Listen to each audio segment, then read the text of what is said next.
meeting of the Oregon Criminal Justice Commission. My name is Paul Solomon. I'm the chair, and I will turn it over to Jenny for roll call. All right. Commissioner Beach. There's Commissioner Freeman. Right on time. Yeah, we know that Commissioner Freeman is here. Still waiting on Commissioner Beach. Commissioner Harnden. Here. Commissioner Harris. I'm here. Commissioner Lehman. Here. As I stated earlier to you, Chair, Commissioner McPherson and Commissioner Norton will not be present today. Commissioner Perosa. Present. Chair Solomon. Here. Commissioner Miller. I'm here. Commissioner Przonski. Commissioner Lewis. And it looks like I did see Commissioner Beach sign on. Is that correct? That is correct. Present. So we do have quorum and we're ready to go. Excellent. And there's Commissioner Lewis. Tim Freeman's also here. I'm sorry, Commissioner Freeman, as you were logging on, I said, there he is. Thank you, though. All right. Well, let's go ahead and get started. Our first item on the agenda is related to the Restorative Justice Grant and Conflict Artistry. And I believe Rachel is going to walk us through this particular agenda item. Yes. I know that last time you all had a bit of an issue seeing my presentation, so please let me know when and if you can see it.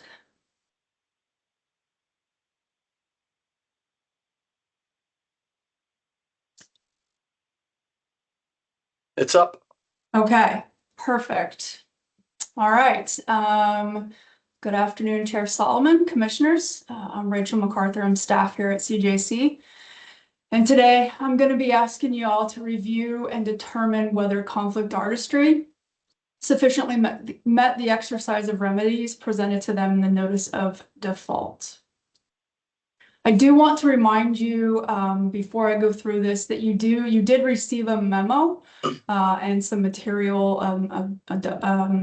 packet of materials as well. And so my presentation is not going to go into that much detail, but you do have that to reference, and I'm happy to talk about anything on any of those. But I do want to just remind you all to reference that as I'm going through this presentation.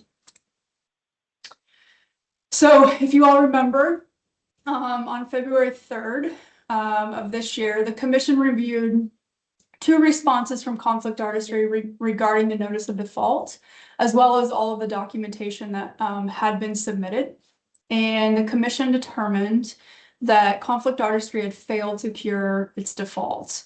As a result of this determination, Conflict Artistry was directed to return the $5,980 in grant funds that were misexpended on legal services, and return the $19,000 in grant funds that Conflict Artistry failed to verify were expended on eligible costs, unless a written accounting of expenditures on behalf of the LLC as a whole. So again, all 3 members of Conflict Artistry as one response was submitted with supporting records. The response from Conflict Artistry had to be made within a 14-day period after notification. The $5,980 of misexpended funds were returned to CJC within the 14-day deadline provided. Also, within that same deadline, Conflict Artistry, again as a whole, as one entity, also submitted a unified response from all 3 members of the LLC regarding the $19,000. So the response included a signed accounting of the grant funds with supporting records confirming that eligible labor and services were performed, making the payment of $19,000 appropriate. And so at this time, I want to just direct all of you to the memo, the action item in the memo. And so it is to review and determine whether Conflict Artistry demonstrated that 19,000 in grant funds were expended on eligible costs. And reminder, you did get a packet of materials that would reflect that. And so at this time, you may find, all of you may find that Conflict Artistry has demonstrated that 19,000 in grant funds were expended on eligible costs, or you can find that Conflict Artistry has not demonstrated that 19,000 in grant funds were expended on eligible costs, and those funds must be returned to CJC. After review, the staff recommendation is they recommend a finding that Conflict Artistry sufficiently demonstrated 19,000 in grant funds were spent on eligible costs. At this point, Chair Solomon, I'm happy to answer any questions, but I'm going to turn it back over to you for discussion. Great. Thank you, Rachel. All right. Any questions for Rachel or discussion on this matter?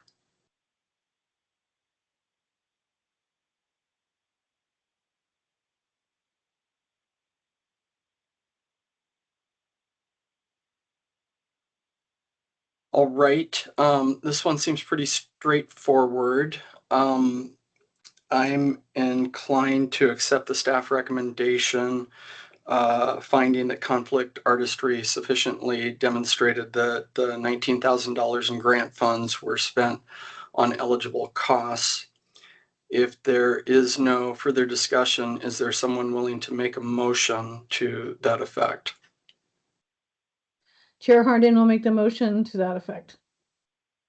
All right. And I'll second. All right, so we have a motion from Commissioner Harnden, seconded by Commissioner Harris. Jenny, would you please take roll? Of course, Commissioner Beach, Yes. Commissioner Freeman, Yes. Commissioner Harnden, Yes. Commissioner Harris, Yes. Commissioner Lehman, Yes. Commissioner Perosa, Yes. and Chair Solomon. Yes. And Chair, really quickly, before we move on to our next item, we forgot to do public comment. Oh, my goodness. I'm so sorry. Okay, before we do that, a question for Rachel. Does this pretty much wrap up the issue with Conflict Artistry at this point?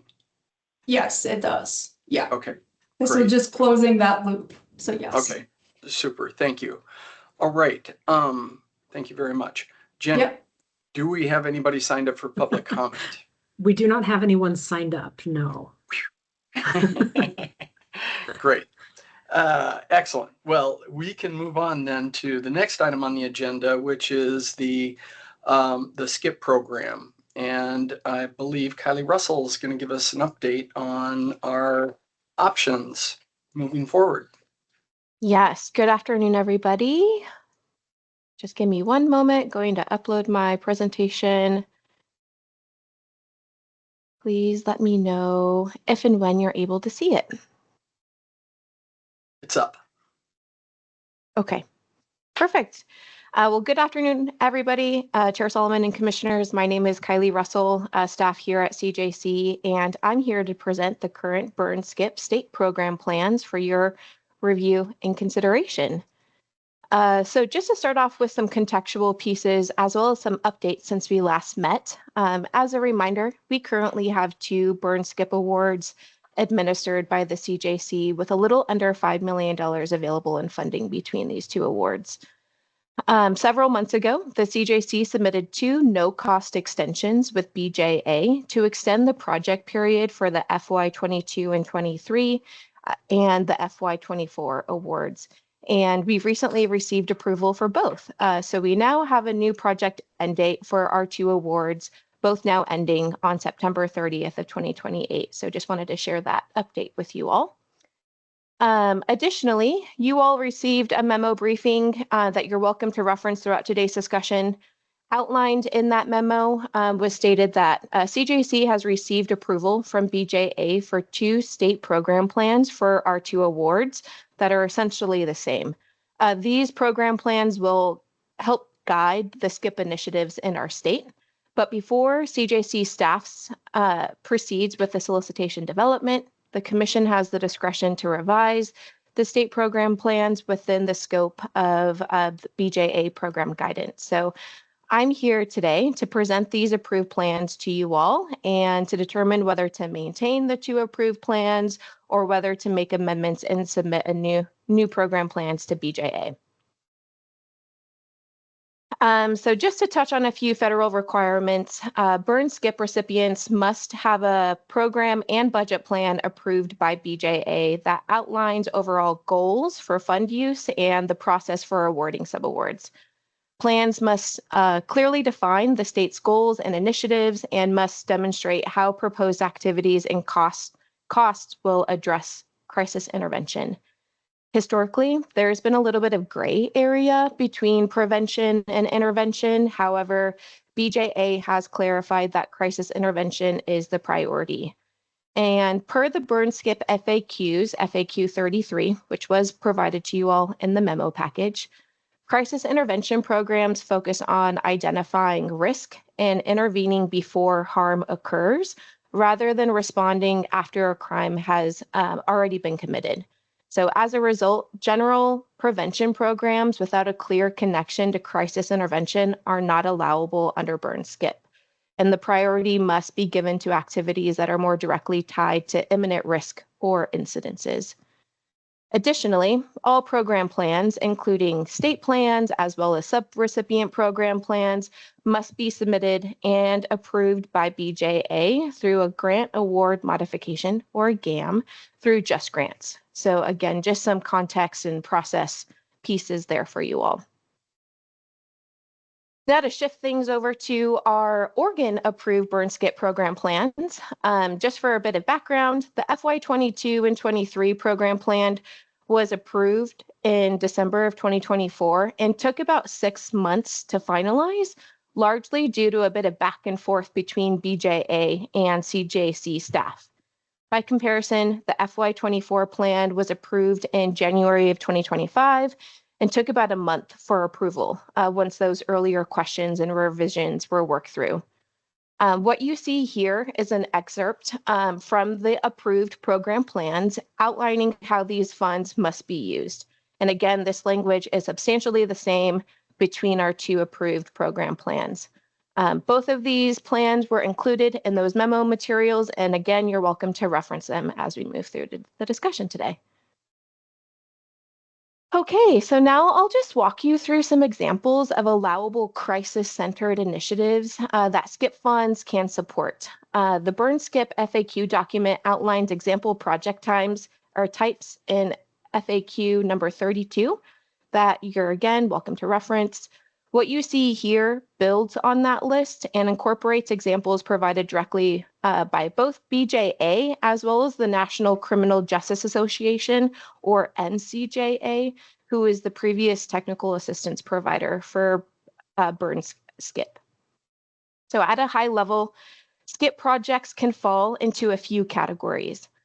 First, ERPO program support, including training for those implementing ERPO programs, as well as various public awareness and education efforts, expanding court-based programs that identify and provide support to people in crisis, including those at risk of harm to themselves or to others, referrals to community-based services for people in crisis, including behavioral health deflection and diversion programs, such as community response teams and mobile crisis units, as well as co-responder crisis intervention teams between behavioral health and law enforcement agencies. There are also opportunities to support law enforcement crisis intervention capacity, including crisis response and intervention training, and efforts to safely secure, store, track, and return relinquished firearms. In addition, funding can be used to support school-based efforts such as crisis intervention trainings for school resource officers, as well as firearm detection at school entrances. Funds can also be used for statewide safe storage campaigns, focusing on gun owner education and safe storage practices. And again, this is not an exhaustive list, but just highlights key areas consistently identified between BJA and NCJA. And so now, just to build on that previous slide, this view captures our current approved program plan language to the broader list of allowable project types. So the starred items highlighted are what are currently allowable under the FY22 and 23 and FY24 program plans. So as you can see, there are a few gap areas. Our current plan does not include specialty or treatment core expansions, behavioral health deflection and diversion programming, nor crisis intervention team models. Where the current plan is more focused on includes ERPO program supports, law enforcement crisis intervention efforts, school-based initiatives, as well as safe storage campaigns. So if there's interest in expanding into any of these gap areas, I just want to mention a few important considerations. First, again, all activities must remain centered on crisis intervention. That means funding must support the immediate intervention or assistance to reduce risk of harm to an individual or to others. For example, while our current plan allows for school-based efforts, expansions would not support general after-school-based programming. However, they could be used to support approaches like integrating a licensed clinical social worker into schools as part of like a mobile crisis diversion program. Additionally, if we were to consider expanding into behavioral health deflection and diversion supports, we would need to align with Oregon's existing BHD framework. This includes specific deflection pathways, such as the community response pathway and the first responder and officer referral pathway. Under SCIP, we would not be able to fund an entire BHD program, but we could support components that align with those pathways and meet the crisis intervention requirements. So again, I'm here today to provide an opportunity for our new Crisis Intervention Advisory Board, you all, our commissioners, to determine whether to maintain our two approved program plans or whether to address potential gaps and submit new plans to BJA. So we have a few options for you all to consider in terms of maintaining or revising. There are three potential paths forward, which I've outlined in those memo materials. I'll give a quick overview here, and then we'll dive in deeper here next. But scenario one is to maintain the current state program plans as is, making no changes. Scenario two is to amend the plans and expand into one or more of those gap areas that we just discussed. And scenario three is to fully revise the plan and shift the focus areas from how they are currently defined. So just want to bring up our tentative SCIP timeline here. I mentioned this again just to highlight that our first major milestone, the one highlighted there first in red, is the anticipated solicitation release date. So our goal was to release a joint solicitation for the FY22 and 23 and FY24 awards by next month, so May of 2026. But that's going to solely depend on the decision that's made today. So I just wanted to make you all aware of that. And then we can go ahead and just jump into looking at our first scenario. So scenario one maintains the current BJA approved state program plans, making no changes. Under this approach, we would move forward using the existing program structure, focus areas, and funding priorities to build out the upcoming SCIP solicitation. Of the 7 existing focus areas, we have an approved plan that allows us to operate within 4 of them. And while this does leave some gaps, it still provides a clear and already approved framework to work from. The key advantage of this option is timing. It allows staff to begin on that solicitation development immediately. not needing to make additional plan development or federal reapproval required prior to that release. It also allows us to prioritize getting funds out the doors without delay.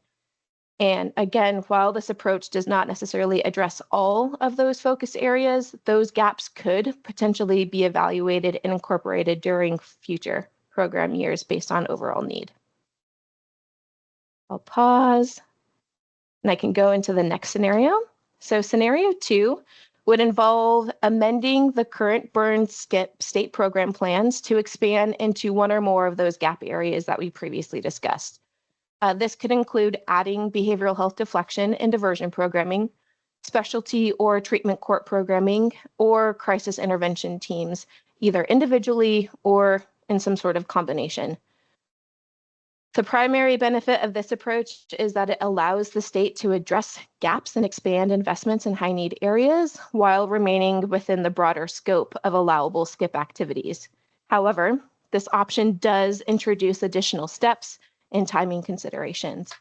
Any amendments to the program plan would need to be developed, reviewed, and approved by the Commission and BJA prior to that solicitation release. And again, based on prior experience, that approval process from BJA could take several months and could likely delay the overall skip timeline. So where we have an original 21-month implementation goal in scenario 1, in scenario 2, we could see that shortened down to potentially a 17 or 20-month implementation.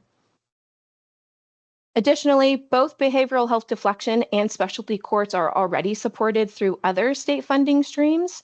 Any expansion under SKIP would still need to maintain that clear connection to crisis intervention in order to remain allowable. So not necessarily taking them off the table, but may introduce some possible program restrictions in those two key areas. And then just to shift over, this is what the process overview would look like for scenario 2. Again, this was outlined in the memo. I just want to point out that the amended program plan for both awards would need to be submitted to BJA via a GAM, and we anticipate the approval for that taking anywhere from 1 to 3 months. So just something to be aware of in this consideration process. Turning it over to our third scenario, this would involve fully revising the current SKIP state program plans. Under this approach, the Commission would identify and prioritize different focus areas from that broader set of allowable SKIP categories that we previously reviewed, rather than working from or within those current 4 that we have already approved. So essentially, choosing your favorites out of the 7. The primary benefit of this option is flexibility.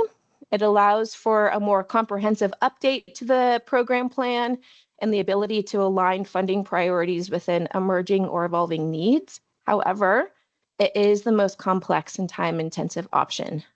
It would require additional planning to determine which new focus areas to prioritize, but we'd also need to coordinate with BJA to confirm federal allowability before moving forward as well. So from there, staff would develop a new program plan language, which would require both Commission and BJA review and approval before releasing a solicitation. So as a result, this option would lead to the longest delay in that SKIP timeline, potentially shortening it to 12 to 15 months of implementation.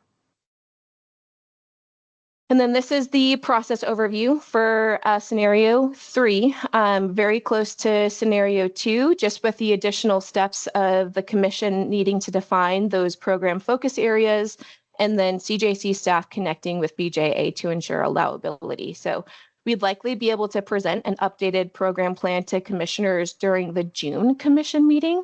And then once approved, we'll be able to formally submit to BJA via a GAM, which again can take anywhere from 1 to 3 months. So that concludes those overviews, and now we can just move into a staff recommendation. So based on all of those considerations that we just discussed, staff recommends moving forward with scenario 1, maintaining the program plan previously approved by BJA for the FY22 and 23 and FY24 SKIP awards.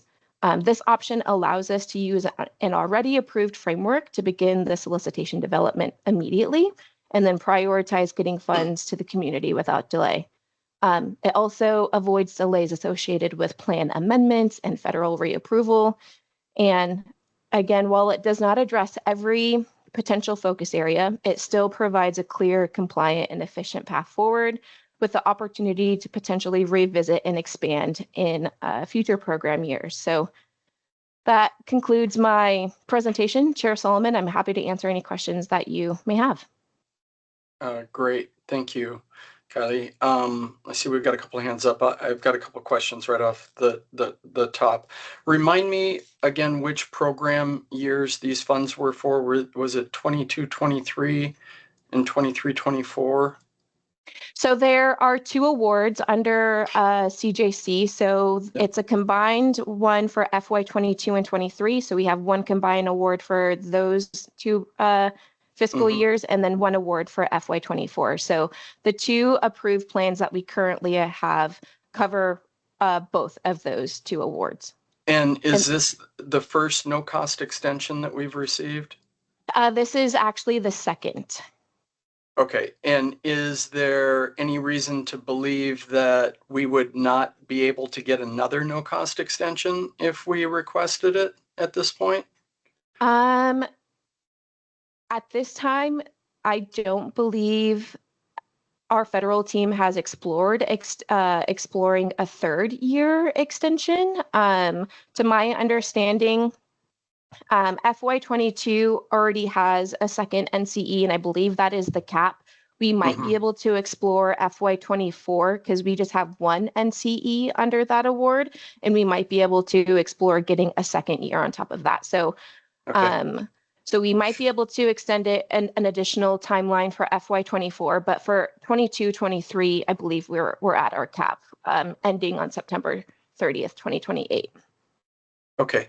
Well, I want to open it up for discussion. I have some thoughts, but I'll wait until others are able to opine. And it looks like Commissioner Harris, followed by Commissioner Herndon. Hi, thank you, Chair. I obviously care a lot about expanding into the behavioral health realm. Not probably not surprising to any of you, but I also can completely empathize and relate to the need to get the dollars out the door quickly and follow, and I know the steps needed for a BJA grant and the process, and that can delay things. And so I don't necessarily want to do that. I guess what I would like to understand is when you say we could explore the behavioral health components in a future application, what would that look like? How do we ensure that doesn't get lost? And is, what would that process look like in order to incorporate that at a later date? Yes. So each year that we have a federal award, we have to submit a federal program plan to BJA. And so what we could do is look at, the current need in the landscape, especially in our BHD program area, and just see if there's interest in expanding, potentially from community-based partners or different types of organizations, to see if that's something that we want to expand into under SCIP, again, given just that additional scrutiny and needing to have that focus be centered on crisis intervention. And so what that could look like is us looking at the number of applicants that apply maybe during this go around, and just seeing, while we aren't able to consider them during this funding period, maybe we can explore that and take that into consideration in future program years. And so that's one way that we can certainly do it. Thank you. Right. Commissioner Herndon? Thank you. Pardon my ignorance on this. Is there any tracking that's going on about use of the crisis intervention training dollars and the correlation to changes in use of force and outcomes for people that enter the behavioral health track at all? Or is it just dispersing funds based on the needs of communities? Currently, CJC is not tracking that effort, but again, this is our first time administering and putting out funds under SCIP in Oregon with this. And so that can be certainly something that we try to take note of. But for this first round of funding, priority will just be given again to applicants that center crisis intervention. And so law enforcement agencies are, of course, welcome to apply within that lens as well. Okay. As an agency that's committed to 100% police officer CIT training, and we're tracking the use of force, I would support that we keep that program viable. Thank you. Mm-hmm. Other comments?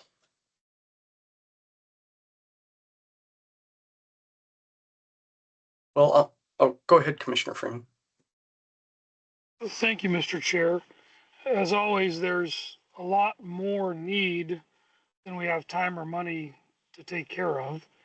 I liked some of the comments about some additional ideas on how we could provide, a broader level of services, but I'm also very conscious of the fact that the time the staff has put already into this program and preparing the solicitations and sort of going through that process will not leave a whole lot of time to implement. So I'm very comfortable with the staff's recommendation.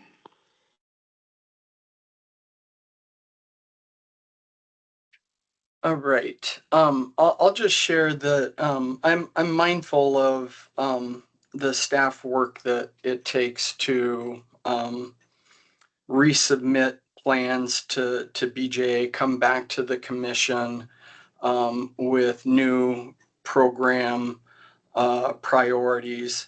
However, I am intrigued by the notion of being able to include behavioral health deflection, crisis intervention teams, and potentially treatment courts into the mix, recognizing that these are programs that are oversubscribed, we don't have enough resources for, and when I think about impact among these programs, in some way, these feel like areas where we may get the best bang for the buck. So I would be inclined to explore scenario 2. Having said that, I really want to get the temperature of everybody here because, I think there's a strong argument to be made for scenario 1 and just getting these dollars out the door and not having to go back to BJA.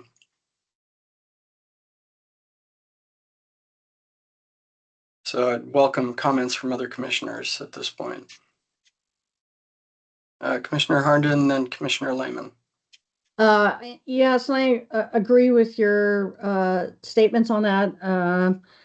I just think the current climate and unknown future years and the cut of other funding, it's been a battle across the board with BJA and law enforcement in trying to keep grant funds.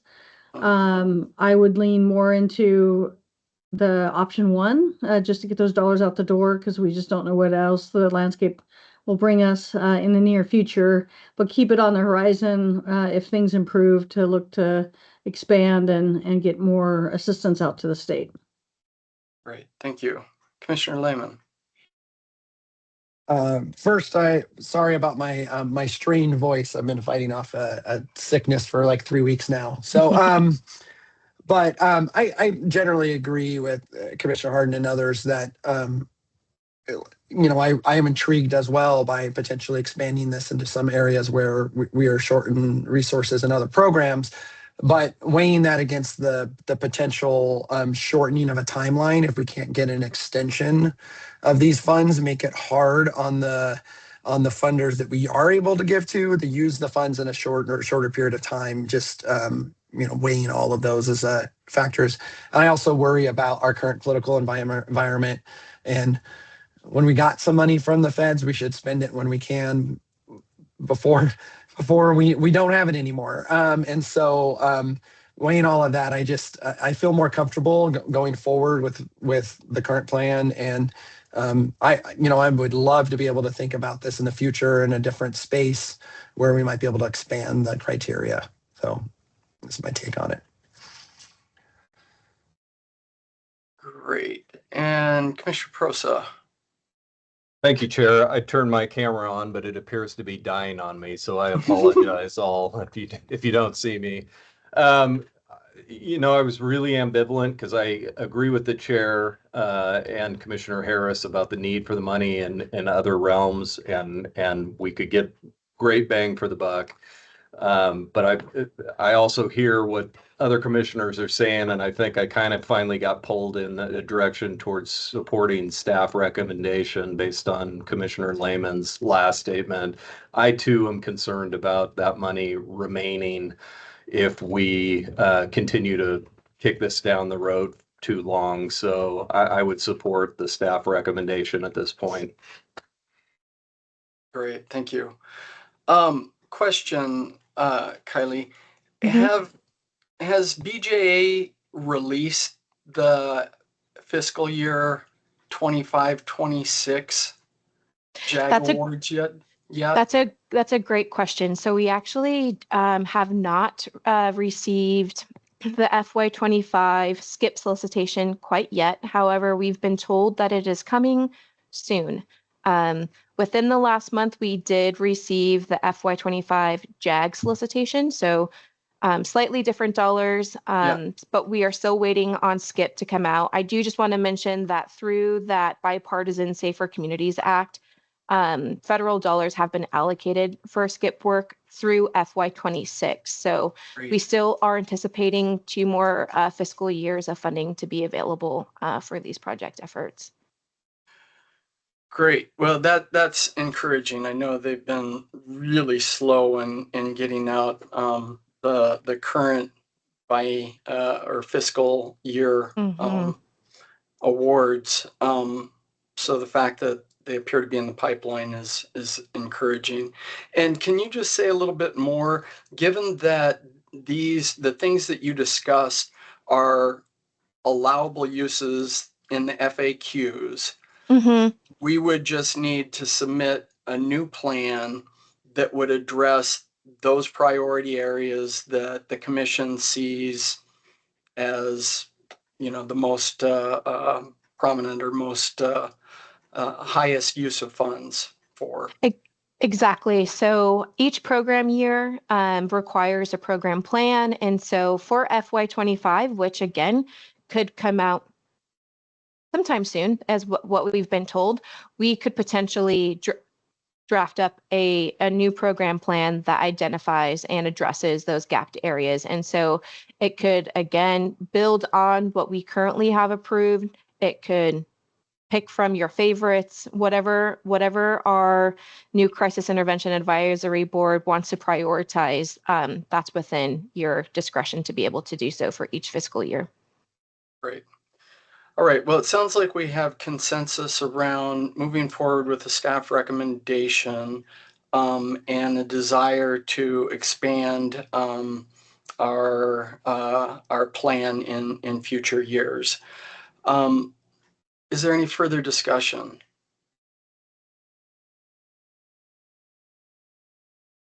Is there someone willing to make a motion recommending maintaining the program plan previously approved by BJA for fiscal years 22-23 and FY24 skip awards? I'll make the motion to that effect. Is there a second? I'll second that. Commissioner Beach? All right, we have a motion made by Commissioner Lehman, seconded by Commissioner Beach. Jenny, would you please take roll? Sure. Commissioner Beach, Yes. Commissioner Freeman, Yes. Commissioner Harnden, Yes. Commissioner Harris, Yes. Commissioner Lehman, Yes. Commissioner Perosa, Yes. and Chair Solomon. Yes. All right. Thank you, Kylie. Thank you all. All right. Next up, we have a couple of grant adjustments to the Justice Reinvestment Program awards for Lane and Umatilla counties. And I think Lindsay is going to present on both of those. Yes, I am. Thank you. Good afternoon, Chair Solomon and Commissioners. bring up my slides. Maybe.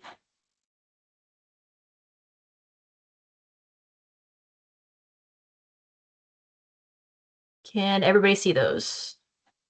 Yes, great. So as Chair Solomon just mentioned, I'll be presenting Lane and Umatilla County's adjustment requests. So we have a slight adjustment to our adjustment request process. We now bring adjustment requests before the commission when those requests make a substantive programmatic change. Though that might include adding a new program, materially modifying an approved program, or removing or replacing an approved program. So as has become practice, you all received memos and materials to explain these adjustment requests. So I'll hit the wave tops unless there are any questions. But Lane County is requesting to reallocate money to direct services, their electronic monitoring program, to enhance it. And they're also requesting to move money to their direct services community services program. The electronic monitoring program is an existing JRP program. However, they're requesting to add or to expand to include post-sentence electronic monitoring. For the Sheriff's Office Community Service Program, this is a court-ordered community service program that already exists, but JRP does not fund currently, and that is as an alternative to custody. Some additional information for you all. These program change requests are just due to some budget realignment at the local level.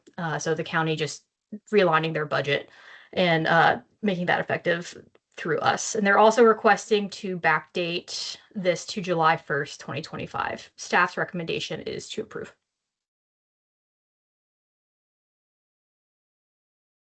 Chair, I'll turn it back over to you. I have motion language if you'd like it. That would be great. Let's first open this up for discussion. Any questions for Lindsay? Any comments?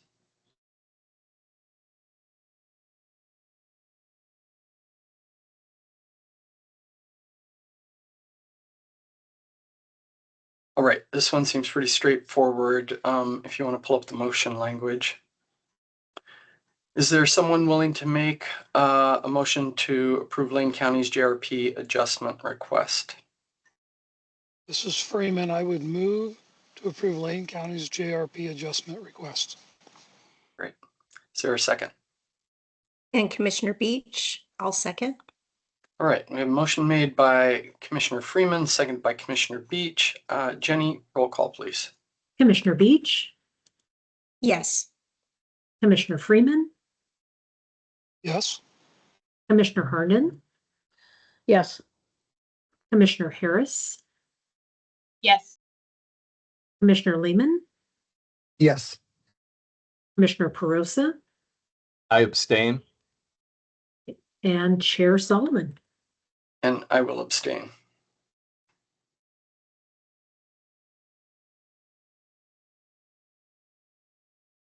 Looks like we have 5 yeses on that.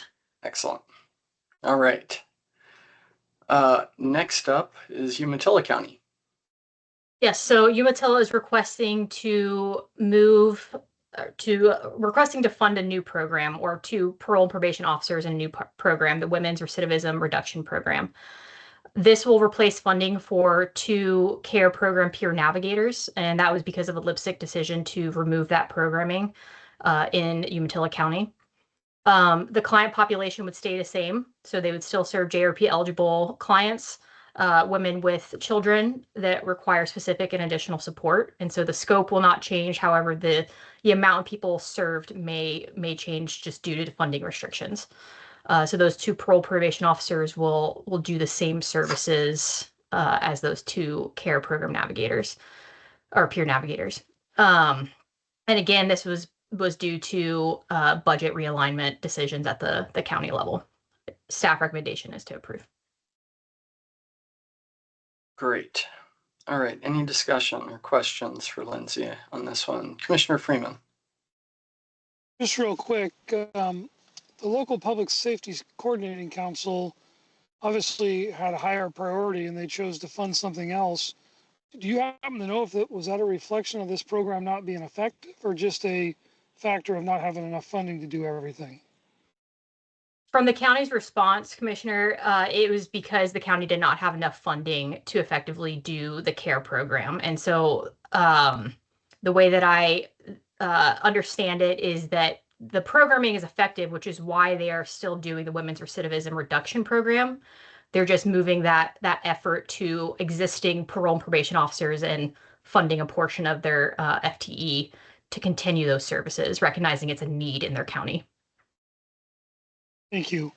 We rely really heavily in Douglas County on the local public safety coordinating council to sort of figure out where the highest priorities are. So thank you for answering that. Thank you, Commissioner. Commissioner Herndon. More out of curiosity, do we know how they calculated 0.42 FTE? As somebody has a 0.25, I'm kind of curious why that's very exacting and how they came up with that. Yeah, I don't have how they came up with it, but I do know that we do ask counties to align the proportion of JRP eligible client population served to the amount that's funded, that we provide funding for. So that is probably a factor in that. Thank you.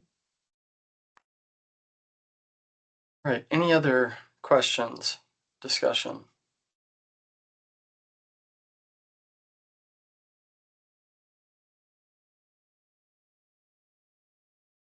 All right, Lindsay, you want to bring up the motion language? Is there someone willing to move to approve Umatilla County's JRP adjustment request as previously indicated? I'll move. This is Commissioner Harris. All right, is there a second? This Commissioner Lehman, I'll second. All right, motion made by Commissioner Harris, seconded by Commissioner Lehman. Jenny, would you please take roll? Yes. Commissioner Beach, Yes.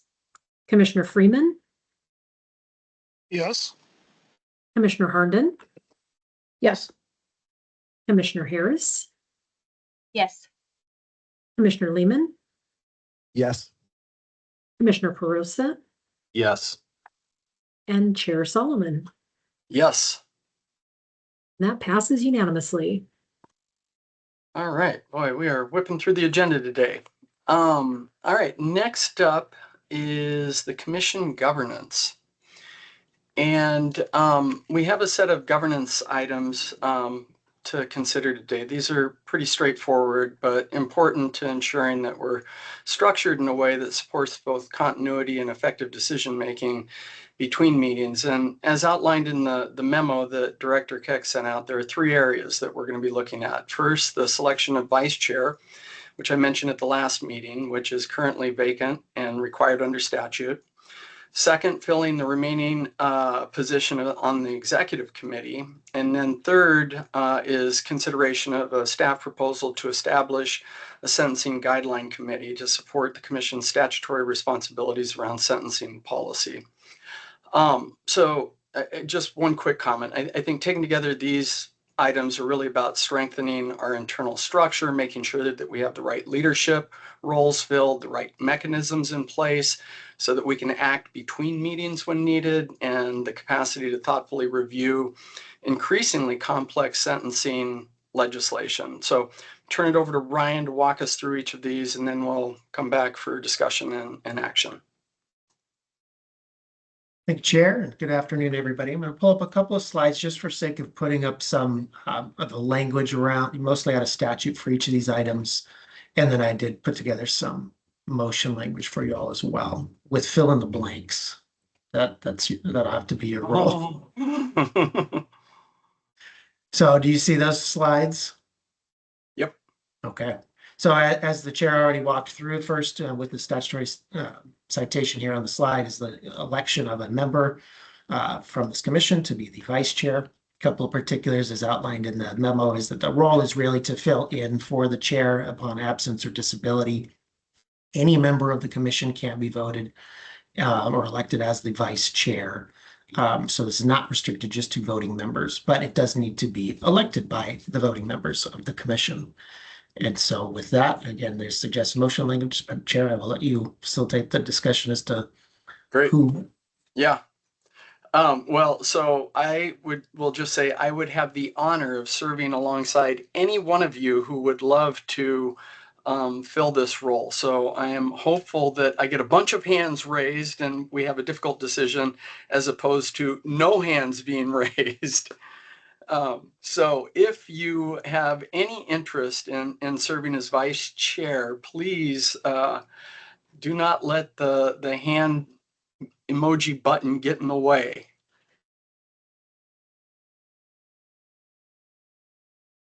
All right, looks like we got Commissioner Perosa and Commissioner Harnden. This is great.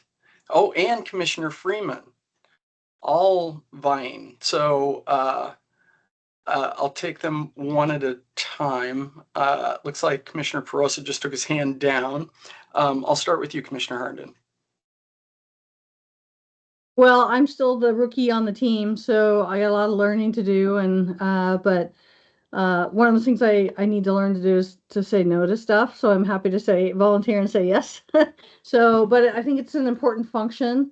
I've very much enjoyed the flow and the depth of detail that the staff and commission and very robust discussions as well. And I think collectively we can move criminal justice initiatives forward and get good money out to good counties that need it. So I'm happy to assist any way I can, and we'll never be able to replace you, Paul, but I'm happy to do so if you need to step away. Great, thank you. Commissioner Freeman. Thank you, Mr. Chair. I'm also happy to serve alongside you. The good news is all the years I've been on the commission, I don't believe you've ever missed a meeting, and you are certainly not planning to become disabled. Those are the two criteria. So again, I've had the luxury of chairing and running quite a few meetings through the years, and I'm happy to step in if there was a need. Great, great.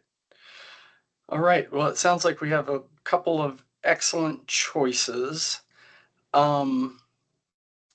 Ryan, thoughts about how we move forward process-wise?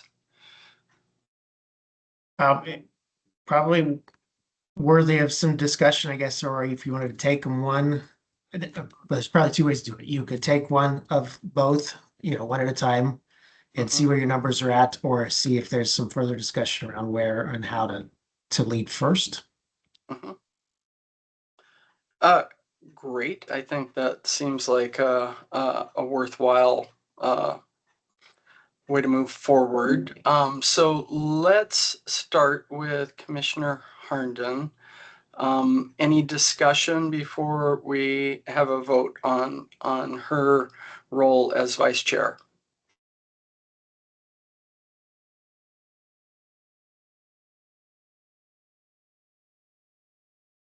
Commissioner Perosa.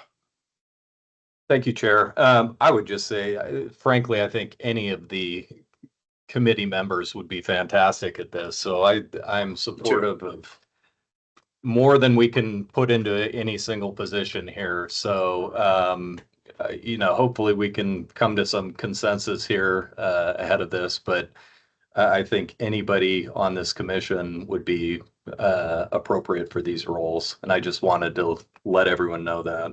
Mm-hmm. Agreed. Any other conversation, discussion? All right, let's take a vote on Commissioner Harnden. Jenny, you want to take roll call? Sure. Commissioner Beach. I'm going to say yes. Again, I follow the previous commissioner's comments and that I think anybody would be an excellent candidate for this role, but I think she put her hand up first. And I think she would be excellent. So I would say yes. Commissioner Freeman. It should be excellent also, but I'm going to vote no. Commissioner Harnden. Well, it'd look really bad if I vote no, so I'll have to be a yes on this one. Commissioner Harris, I'll vote yes. Commissioner Lehman, I'll vote yes as well. Commissioner Perosa, I vote yes. and Chair Solomon. I am going to abstain from voting on both of these candidates because I'd love to serve with either of them. All right, so that's everybody, correct, Jenny? Correct, yes. All right, let's take a vote on Commissioner Freeman. All right. Commissioner Beach, Yes. Commissioner Freeman, Yes. Commissioner Harnden, I'd be honored if he were to be the winner, but I have to go with no.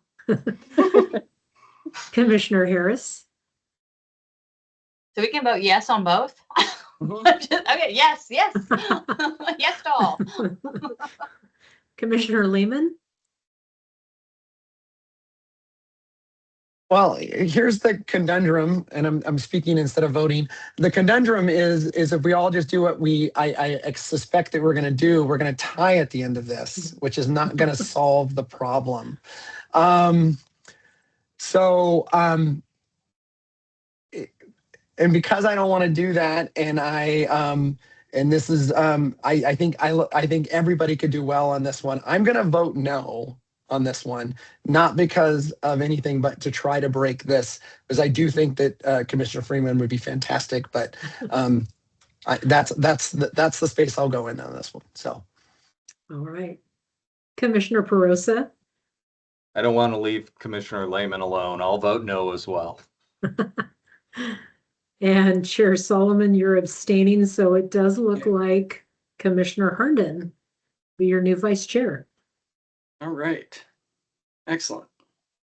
Well, thank you for going through that difficult exercise. It's good to know that there's more than one person willing to serve in leadership, and hopefully there will be future opportunities. All right, so next up is the executive committee appointment. And Ryan, you want to walk us through that?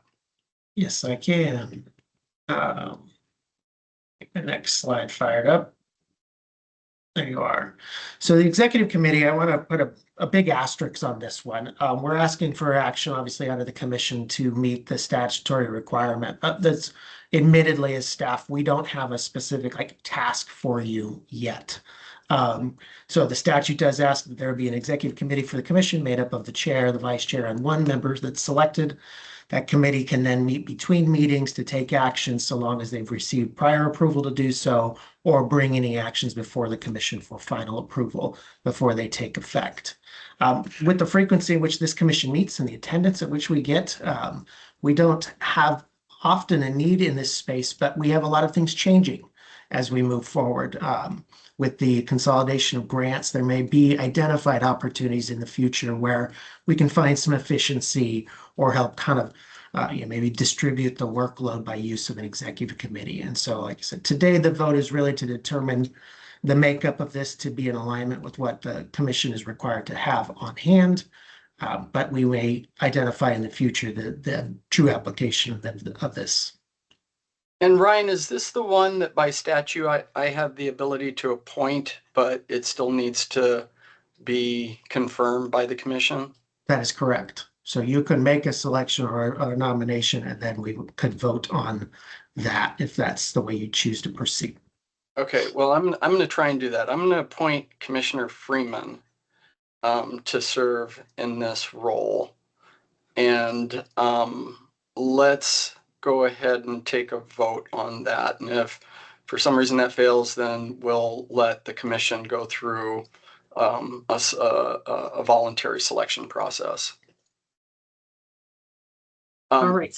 Yeah, Jenny, you want to You take ready? roll? Yeah. Commissioner Well, first, Beach? hold on. Let me Okay. ask Commissioner Freeman, would you be willing to serve in this role? Like I said earlier, Mr. Chair, I'm happy to help however I can. Great. All right, roll call, please. Commissioner Beach, Yes. Commissioner Freeman, Yes. Commissioner Harnden, Yes. Commissioner Harris, Yes. Commissioner Lehman, A very enthusiastic yes. Commissioner Perosa, Yes. and Chair Solomon. Yes. Passes unanimously. All right. And then the last up is the sentencing guidelines appointment, where we have very specific designated roles. So Ryan. Yeah, so on this line, this is new. This is not something in statute outside of the authority for the chair to appoint a committee. For many of you who've been on the commission or followed the commission, you know that we have the responsibility to update or make changes to the sentencing guidelines based on new legislation that comes through each of the, really any given year of a legislative session. That work is specific to typically identifying the crime seriousness score if not identified in legislation, or a designation for a person crime in some circumstances. The way this has worked with the commission historically is the determinations are brought by staff to a commission meeting, and then the commissioners naturally lean towards their criminal law professionals of the group to discuss or get insight as to where, what direction maybe to take any of those determinations. That can often put some of those members kind of on the spot, right, with having to provide ad hoc perspective or input without time to really digest. It is attendance permitting, who's in attendance at the particular meeting. And the ability for staff to backfill with that expertise does fluctuate depending on who's on staff at the time at which those determinations need to be made. It also is a bit of a time intensive. Over a biennium, it can take 2 to 3, sometimes 4 meetings of the commission to do so, and they can be quite lengthy discussions. And of course, you've all seen how our agendas have gotten fuller and fuller over the recent years. And so for that reason, staff's proposing the creation of a subcommittee specific to this work. The idea would be to enhance the quality and the efficiency of the program conceptually by having a committee who could specifically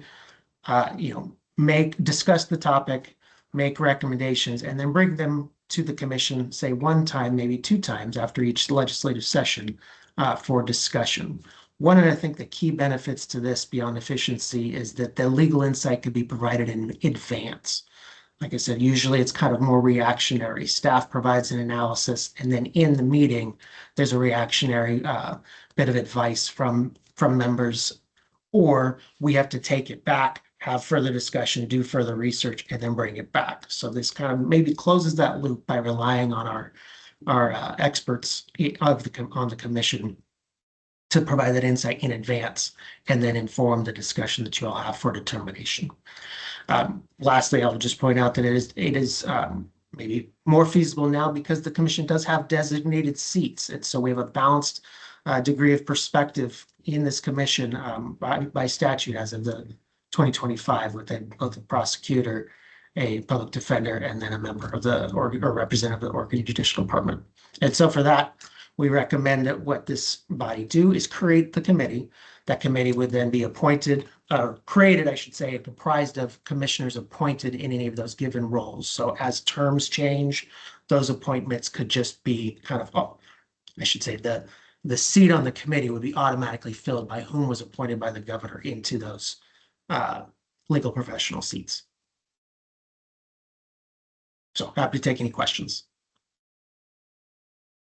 Great. And so to be clear, from prosecution, we would be talking about Commissioner Perosa. From public defense, Commissioner McPherson, and from the Oregon Judicial Department, Commissioner Miller. And I see your hand up, Commissioner Freeman. Well, I was just going to comment that this is a great idea. I first started working on this sentencing guideline stuff in 2009 in the Subcommittee of Ways and Means for Public Safety, and started learning about it. It is wildly complicated, and having professionals that work on it every day sort of giving advice to us is a really good idea. Agreed. All right. So any discussion, any further discussion on this matter?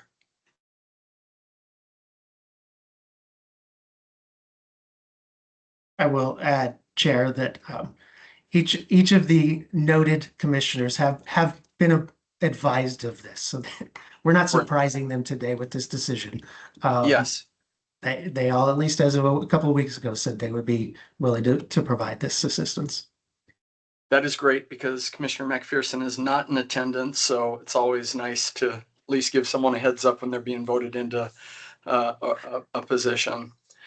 All right, is there someone that would be willing to make a motion to establish the Sentencing Guidelines Committee comprised of the commissioners appointed to the commission representing prosecution, public defense, and OJD? Commissioner Harden is making such motion. Let me know if you need me to repeat it verbatim. I think we're good.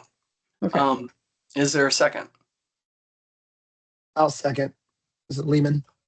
All right, we have a motion made by Commissioner Harnden, seconded by Commissioner Lehman. Jenny, roll call, please. Commissioner Beach, Yes. Commissioner Freeman, Yes. Commissioner Harnden, Yes. Commissioner Harris, Yes. Commissioner Lehman, Yes. Commissioner Perosa, Yes. and Chair Solomon. Yes. Well, I am really excited about the creation of this committee and this work moving forward and having this particular group of individuals steering this up for the commission, because this is very legalistic and it will be of great benefit to have them presenting recommendations to the commission to move the work forward. So grateful that all three have willingly signed up to serve in this way. All right, anything else on the elections and governance, Ryan? No, sir, that is it. All right. Next up, Kelly Officer is going to talk to us about the 4002 possession equity report. Thank you, Chair Solomon and Commissioners. Kelly Officer, Research Director at CJC. I'm here to help answer questions or provide additional background as needed, and you will hear mostly from Catherine this afternoon, so I am going to pass it to her. Thanks, Kelly. Good afternoon, Chair Solomon, Commissioners. Thank you for this opportunity to present on our House Bill 4002 report. I will share my slides.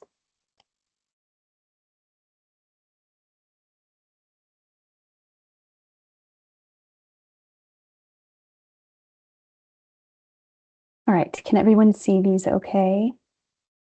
All right, thank you. So my goal is to make this a relatively brief overview of our legislative report. The report in full is available on our website under publications. I am going to present the main contents of the report. There are some more detailed pieces that I won't dive into in this presentation that I encourage you to go look at a little while later. And then Kelly and I will answer any questions that you might have about the report or context around the report. And I will leave this up to Chair Solomon, but we're happy to have you interrupt with questions throughout the presentation, or I think we have plenty of time at the end as well for questions. So whatever you would prefer, Chair. Yeah, maybe we can take questions as we go, if you're okay with that. Yeah, of course. All right, we will dive in. So we really begin the report with temporal context. House Bill 4002 was implemented in September of 2024 in the wake of quite a few things going on. We had the rise of fentanyl in the United States and Oregon, the COVID-19 pandemic, and ballot measure 110. This report really aims to examine the first year or slightly longer than a year of data post 4002 implementation. But the report also makes comparisons to the 2019 calendar year before the pandemic or ballot measure 110 impacted Oregon's system. The report also discusses overdose deaths and homelessness as community health context. And I would encourage you to go read those sections a little bit later. But for today's presentation, we're going to focus on PCS arrests and deflection events in that time period. One thing I want to note here at the front is, as sort of indicated by this plot, it's still relatively early in House Bill 4002's implementation. So we can certainly examine the first full year of data and discuss trends, but we'll be able to do more in-depth analysis later on when we have data for a longer period of time. All right, so one of the first things the report examines is per capita PCS arrests by race group. So I would note here that per capita PCS arrest rate means the number of individuals arrested for PCS only per 100,000 individuals in the state population. So we are comparing to the residential population in this plot. We could and we do make other comparisons. In particularly, we do compare to the homelessness and overdose figures. But we chose to focus here on PCS only arrests. And really throughout the report, when we speak on or talk or display arrests, we're looking at PCS only for clarity and to focus on those arrests that wouldn't have occurred if not for House Bill 4002. There are, of course, many cases where a PCS charges is one of multiple charges associated with one arrest, but they're not included in our analysis at this time, and they're not included in this particular plot. Catherine, I've got a question here. Yeah. It's tough to read a whole lot into this analysis without knowing kind of what things look like prior to Measure 110 when we were arresting, and whether these numbers are kind of consistent with the disparities or if they're wildly different. I'm curious if you have those data as well. I do. I certainly do. That is my next slide. You are ahead of me just by a little bit. No worries at all. No, that's a really important question, and that's what we're going to look at in a minute. Okay, great. So just on face value, like you said, there's no comparison in this plot, but on face value, we see Black individuals have the highest PCS only arrest rate if we're looking at that per capita arrest rate.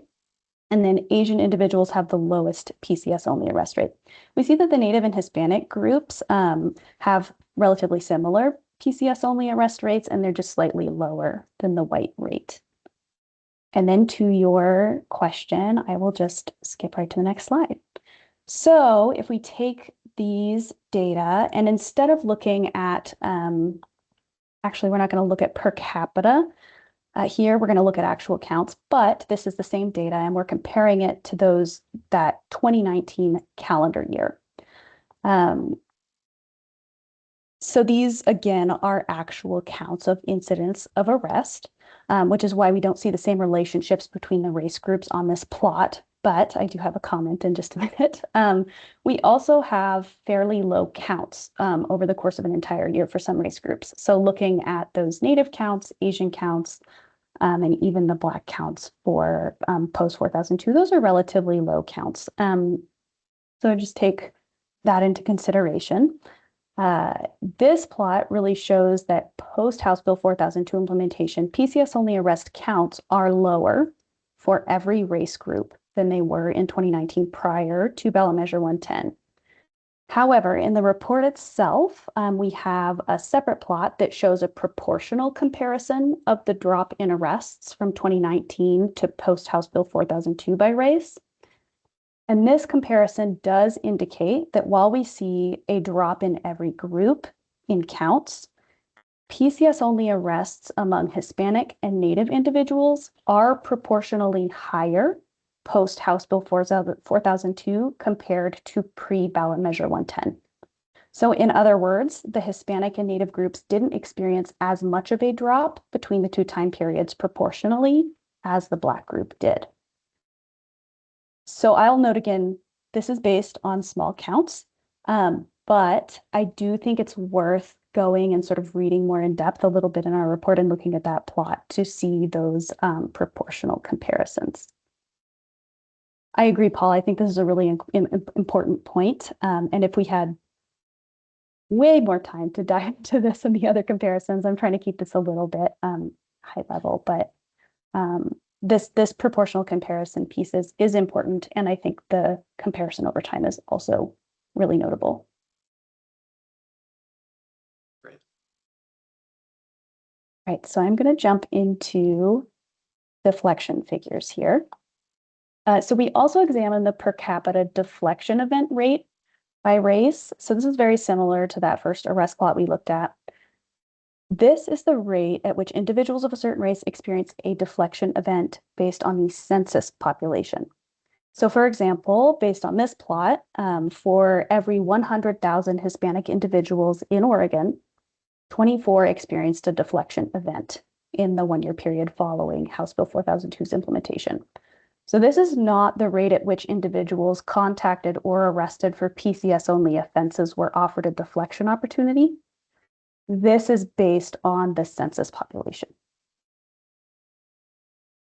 So with that, Black and Native individuals have the highest deflection rates compared to their population. Asian individuals have the lowest deflection rate compared to their population. And then of course we see here that the Hispanic individuals have lower deflection rate than white individuals. Okay, I'm not quite sure I'm understanding the distinction you're making Sure. here. So this is not the rate at which people are being offered deflection, but So the this- rate at which they experience a deflection event? Yeah, so essentially the denominator in this per capita measure is not individuals who are at risk of being charged for a PCS crime. This is all individuals in the community. So similar to our arrest per capita rate, we're comparing it directly to the census population.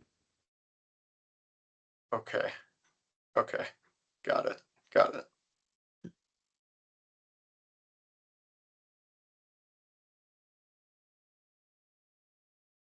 I also have a further breakdown of this one if we're ready to Yeah, great. move to Thanks. that. Yeah, of course. So, oh yeah, please. Sorry, can we go back real fast? Of course. Yeah, just as a reminder, this data can be slightly misleading because if you have higher disparities of arrests in these categories, you have more opportunity to be deflected. So I just want to make sure that we are taking that into account in this case. Yeah. Yes, absolutely. Thank you. Yeah, and I might jump in. Thank you, Commissioner Lehman. Yeah, as Catherine described, right here we're comparing to kind of overall residential population, but that's not necessarily right, necessarily like a deflection eligible population. And we did, explore kind of doing more of a direct arrest comparison, but that can be kind of challenging too, right? Because given the variation across the counties and different eligibility requirements, even if somebody has an arrest that is PCS only, there still may be a disqualification there for deflection. And so, the nuance there is a lot. But yeah, this is really that census population and a sense of trying to get at the need there, right? We saw that higher rate of Black individuals arrested, and so we would probably expect a higher rate of Black individuals deflected in that scenario. But the direct comparison does get pretty complex very quick. Yeah, I just raise it because, absent that context, which is important that you highlighted, Kelly, is that you can look at this graph and think that certain racial groups are getting deflection opportunities more than others, which isn't necessarily true in that statement by itself, because you have a population that at first has to be arrested for a PCS crime and then that make them eligible. So yeah, anyway. Thank you. Yeah, that context is really helpful.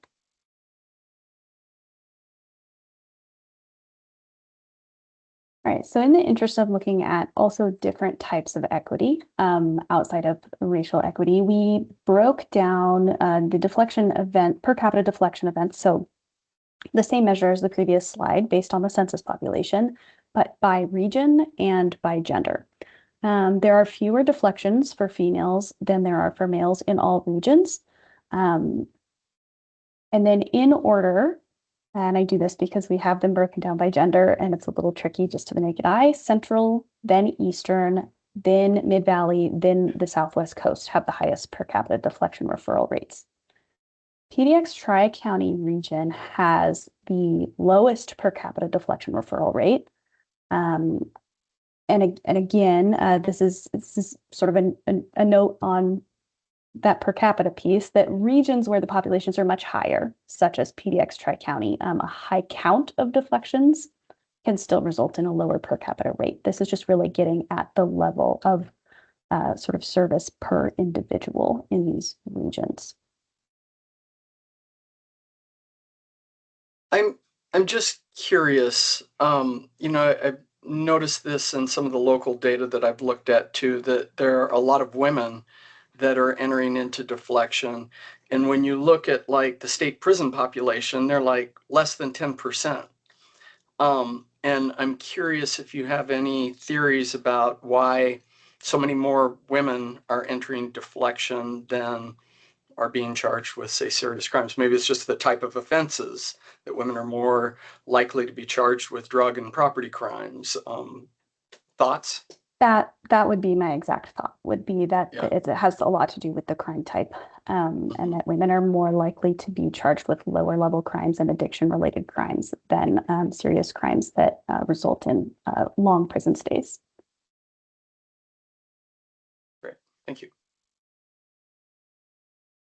Kelly, did you have a comment as well? I think you said exactly what I was going to say. Okay. Just wanted to check. I'll wait for other questions. All right, thank you. All right, well, I will hop to the next slide. So we just wanted to also mention all of the data sources that went into this report. So most of what we talked about in the last 4 slides was arrest data and behavioral health deflection program data from REDCap. So those are looking from the lead system and then the REDCap system. We also use circuit court case data and prison and supervision data in the report, and of course, U.S. Census data.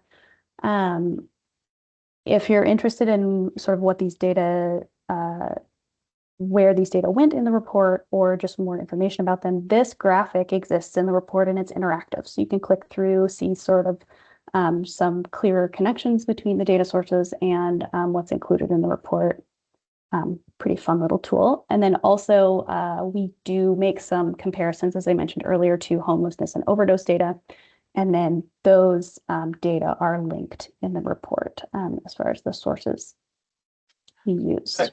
I have a question about the data sources. I recognize that not all counties have municipal courts, but a number of them do. And a number of them have, pretty high functioning municipal courts that are seeing a lot of people with these low level crimes and PCS charges. And I'm curious if you've made any efforts to, and I know it's a difficult data source, to tackle the muni court data conundrum. I will have to pass that question over to Kelly. I'd be happy to take a stab at it, Paul. And actually, I'm wishing I had my little 4002 reference handy. And Commissioner Miller may be able to fill me in a little bit here. But if somebody is charged with a drug enforcement misdemeanor, the unclassified misdemeanor, my understanding is that has to go to circuit court. Circuit court. Mm-hmm. Yes.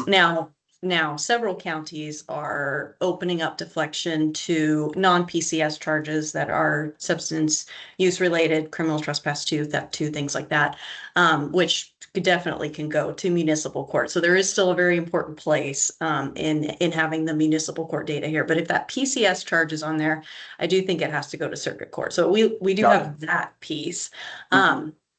And then follow up as well, which is that if the person has the conditional discharge or probation sentence for the PCS charge, then that should be in the Department of Corrections data since it's a funded misdemeanor. So if the county's going to get the funds to supervise the person, they've got to get it in to that DOC system. So that would show kind of the sentencing piece from that component there. The municipal court, the broader term, the misdemeanor municipal court data is a whole that we have, and we've done little individual kind of county level efforts in terms of capturing some of that where appropriate, but unfortunately those are all kind of separately managed systems, so we've not not identified a way to pull that together for more of that state level view for those. Got it. That makes sense. Commissioner Lehman. Yeah, I was just curious if you were able to look at the different types of deflection, officer-led, self-report, post-booking kind of deflection programs, and if you saw differences in those types of deflection across the counties. So we do have that data. We did not dig into it at that level for this report. Very small counts, even for deflections of any type. So I imagine that would be the first and biggest barrier to looking at those individual types. But very curious about that as well. Mm-hmm. Yeah, I'm very curious about that. And yes, small n is going to be a problem until we get enough time to get away from, the passage of 4002. Yeah. So, but yes, I'm very curious about it. Yeah.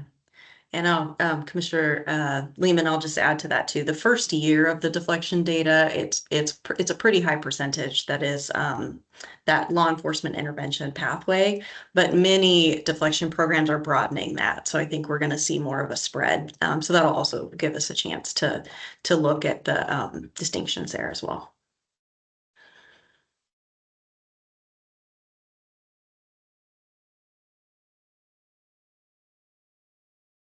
All right, well, this is a great time for any more questions. We're of course happy to answer further questions beyond this presentation as well. Catherine, what's the cadence with which you're providing? Is this an annual report that's required by the legislature? Yeah, so this will be an annual report. And this was published in February. So we're a little bit, maybe not late, but we didn't present it right away to the commission. So it will be sooner than a year that there's an update to this report. Great. All right, any other questions, comments?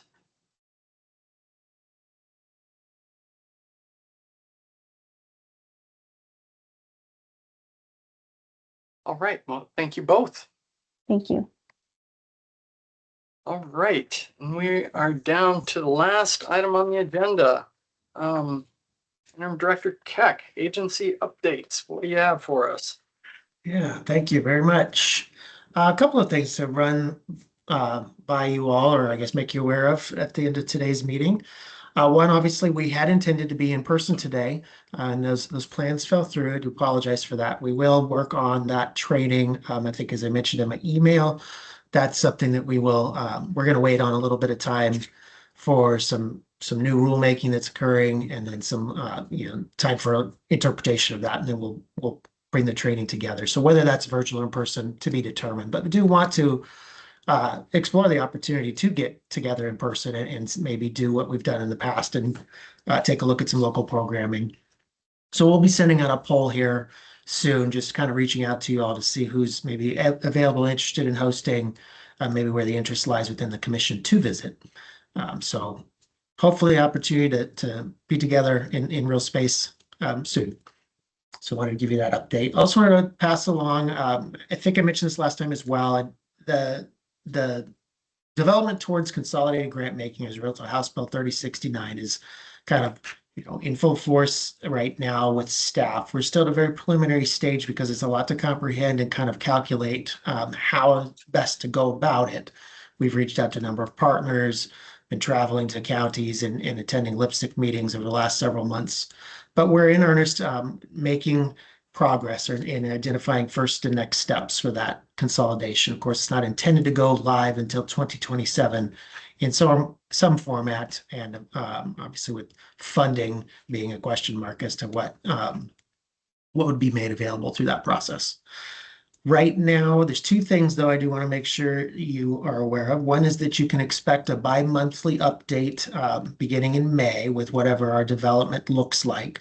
We've set a cadence of meetings to provide both updates as well as seek feedback. And so that will build around the odd numbered months of each of the year. So in May, we'll bring forward what we've come to at that point in time to you all for consideration and feedback. We'll do the same with a meeting series set up for LPSC chairs and or coordinators during that time frame. And it also coincides with scheduled opportunities to update the judicial department, the community corrections directors, and then there are periodic opportunities in front of other associations of partner organizations that will fall in line with that. So just wanted to give you that update. Right now, really the focus is assessing what data we have available or would be in reach for us to implement this program in a way that we can provide or support, data-driven planning. There's a big part of this application in the future that requires counties to do a local public safety plan. And we feel that it kind of not only is the right thing to do, but kind of what we're built to do is provide some degree of data to support using that information to set plans, goals, or otherwise in such programming. So that's what is currently underway. On top of that, if we didn't have enough to do, it is budget build time. The instructions for the budget for the 27-29 biennium came out in March, and the staff have been working on the necessary steps for the preliminary stage of that process. At a high level, so you all know there are preliminary deadlines due from the agency or for the agency in April. Then there's feedback received from the executive branch in May or June before a final agency request budget is submitted. For us, it's at the end of July, so the 31st of July. So we are working on those preliminary stages, kind of putting out our ideas and our priorities for this biennium as it relates to funding for the organization. And quite frankly, we are not planning to ask for any new programming or new studies during this biennium. We recognize, of course, we have a great deal of work already on our plate. We also know that the budgets are tight. And so there are a lot of restrictions around what kinds of requests can be made. And so we are trying to honor that by not, not seeking additional funds except where it's needed. And so that kind of comes with the caveat that always is for CJC. A lot of the budget is built out of grant funds made available to counties or other recipients. And a lot of it is not built into our budget. We have to each biennium make a request for that additional money, which puts times like these, in a challenging space because the goal from the executive branch is to have budget neutral requests. But there was no way for CJC to find $40 million for deflection in the new biennium in our couch cushions. So we will have to seek an exception for the identified amount of funding for 5 of our 8 primary grant programs.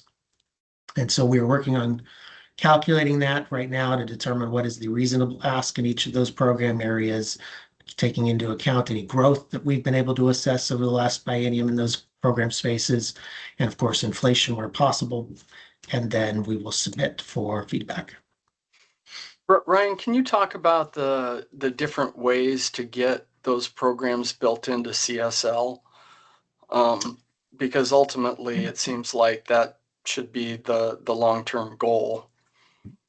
Yeah, it really takes how it kind of one of two ways it happens. So obviously at the onset of a program, when it's established in statute or particularly the funding for a new program, how it is written as an allocation usually sets that in motion.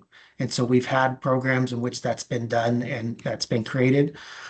Or it happens through way of modification in a budget biennium or a budget process. So our big win last biennium, for example, was Impacts. It was a grant program we were having to seek funding for each biennium. This last biennium, after a number of requests, it was acknowledged and the allocation was written to be continuous moving forward. And so that's in essence the ask we need to make. Not every grant program gets that ask fulfilled, even if there is funding provided for the biennium. So is that an ask that will be made in this 27 biennium build that the agency will present to the governor's office? Correct. Yeah, each of our programs have enough, time, I think, under their belt that we can at least make that request. It's hard to do so after, say, a pilot biennium, but each of these programs have at least had a good, solid biennium or more of funding. So it's reasonable for us to at least make that request. Great. Thanks. And then my last update is to inform you all of the status of the director position here at CJC. So if you have not heard, the governor's office is going to be doing a recruitment for this position. The loose timeline that I've been made aware of is that it will be opened up wide for recruitment at the end of this month, if not early May. And then it's intended to be a fairly quick process with the goal of having a selection at least made for the seat in by late June or early July. And so that I want to make sure everybody was aware of that. And those are all of my updates for today. Great. Any questions for Ryan?